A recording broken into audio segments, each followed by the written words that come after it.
Steve from the garden, and this has been a hot, stormy week this week.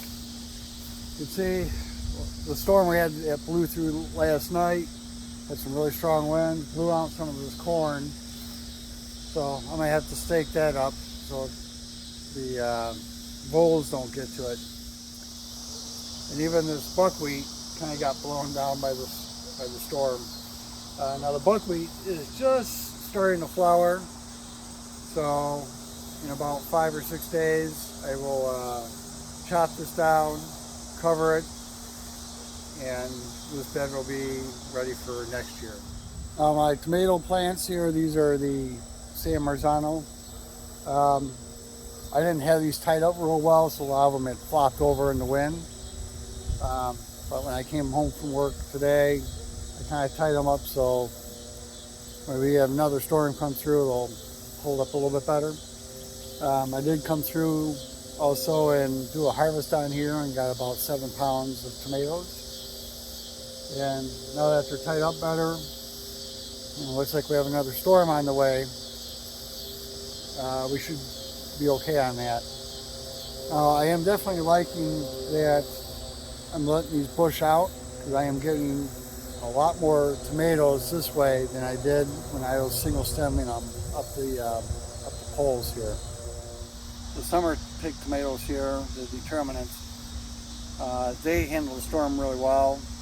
They're much shorter and they're tied up better, so they didn't get whipped around as much. I do have a lot of these to come through and pick. Last week, I had, between the summer pick and the fresh salsa, I had 14 pounds of tomatoes, and combined with the 12 pounds of San Marzanos I had, my daughter and I canned like 16 pint jars of Italian flavored tomatoes. The fresh salsa tomatoes, they also did really well with the storm. Them, like the summer picks, they're much shorter and they're tied up better than the San Marzanos, so they didn't get whipped around as much. Now in the background you can see the popcorn.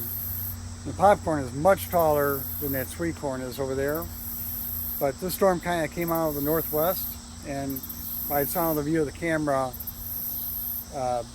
off to the camera's left, there's a lot of like trees and bushes here, so that kind of created a windbreak to prevent the corn from getting blown over. Now on the far side of the corn, the very end did have some corn stalks that kind of got blown down a little bit, but doesn't look like any serious damage there. The winter squash and the pumpkins, they're low to the ground. They really didn't have too much problem with it. Only this one plant that was starting to grow up the fence looked like it got damaged, and that part of the plant's not going to make it, obviously.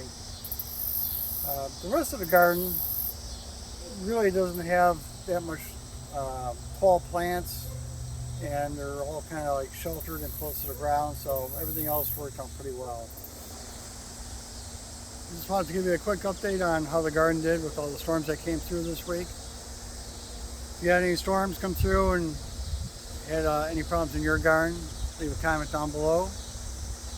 Now, the one benefit of having all these storms is we did get a lot of rain, so I'm not going to have to water the garden for at least several days, I think. So that'll be it for this video. Hope you enjoyed. We'll see you on the next one.